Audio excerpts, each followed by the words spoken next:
ஒரு சிறிய கிராமத்தில் அருண் என்ற இளைஞன் வாழ்ந்து கொண்டிருந்தான். அவனுடைய வாழ்க்கை வெளியிலிருந்து பார்த்தால் சாதாரணமாக தோன்றியது. ஆனால் அவன் மனதுக்குள் இருந்த காயங்களையும் கவலைகளையும் யாரும் அறியவில்லை. எதிலும் தடைகள், எதை தொடங்கினாலும் தோல்வி, வீட்டில் அமைதி இல்லை, மனதில் நிம்மதி இல்லை. அருண் தினமும் ஒரு கேள்வியை மட்டுமே மனதில் வைத்திருந்தான், என் வாழ்க்கை எப்போது மாறும் என்று.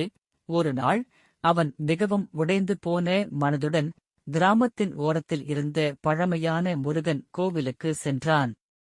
அந்த கோவில் சிறியதுதான், ஆனால் அங்கே இருந்த சக்தி அளவிட முடியாதது. அவன் கோவிலுக்குள் நுழைந்தவுடன் அங்கே இருந்த மணி ஒலி, தீபத்தின் ஒளி, மலர்களின் மணம் அவன் மனதை மெதுவாக அமைதிப்படுத்தத் தொடங்கினது. முருகப்பெருமானின் முன் நின்ற அருண் பேச முடியாமல் கண்ணீர் விட்டான்.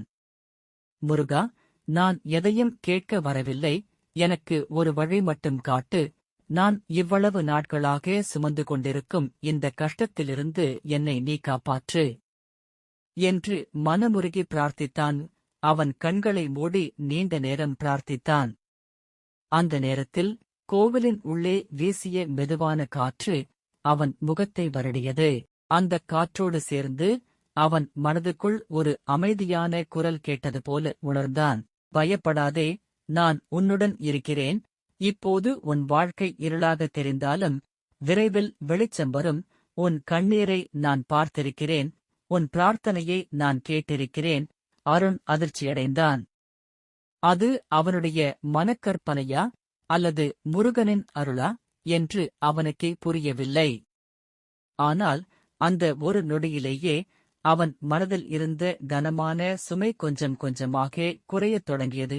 அந்த நாளுக்குப் பிறகு அருண் தினமும் காலையில் எழுந்ததும் முருகனின் பெயரை சொன்னான்.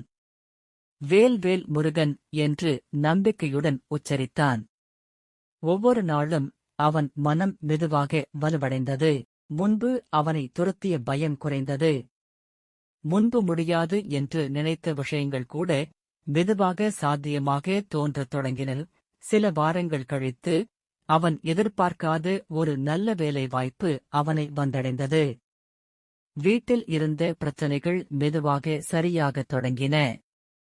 அவன் மனதில் இருந்த குழப்பம் குறைந்து நம்பிக்கை அதிகரித்தது. அருண் அப்போதுதான் உணர்ந்தான், முருகன் அவனுடைய வாழ்க்கையை ஒரே நாளில் மாற்றவில்லை, ஆனால் ஒவ்வொரு நாளாக அவனுக்கு தைரியத்தையும் நம்பிக்கையையும் கொடுத்து அவன் வாழ்க்கையை மாற்றத் தொடங்கியிருந்தார்.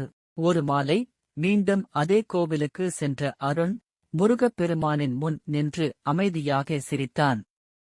இந்த முறை அவன் கண்ணீரில் துக்கம் இல்லை, அது நன்றியுணர்வின் கண்ணீரு. அவன் மனதில் மெதுவாக சொன்னான், முருகா, நான் கேட்டதை எல்லாம் நீ உடனே தரவில்லை, ஆனால் நான் தேவைப்பட்டதை சரியான நேரத்தில் தந்தாய். நான் விழுந்தபோது என்னை தாங்கினாய், நான் அழுதபோது என்னை ஆறுதல் கூறினாய். என் வாழ்க்கையில் ஒளி வராதென்று நினைத்த நேரத்தில் நீயே எனக்குள் ஒரு தீபம் ஏற்றினாய். அந்த நாளில் இருந்து அருண் ஒரு விஷயத்தை மட்டும் எல்லோரிடமும் கூறத் தொடங்கினான். முருகனை உண்மையாய் நம்பினால் அவர் உடனே எல்லாவற்றையும் மாற்ற மாட்டார், ஆனால் உன்னை மாற்றுவார், உன் மனதை வலுப்படுத்துவார், உன் பாதையை வெளிச்சப்படுத்துவார். அதுவே வாழ்க்கையை மாற்றும் முதல் அதிசயம். இன்று நீ இந்த கதையை கேட்டுக்கொண்டிருந்தால் அது சாதாரணம் அல்ல. முருகன் உனக்கொரு நினைவூட்டலை தருகிறார்.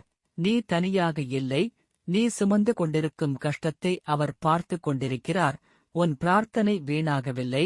சரியான நேரத்தில் சரியான அருள் உன்னை வந்தடையும். முருகனை நம்பு, வேல்வேல் முருகன் என்று மனதார அழை. அவரது அருள் உன் வாழ்க்கையில் அதிசயங்களை நிகழ்த்தட்டும். வேல்வேல் முருகன். ஹரஹர முருகன்.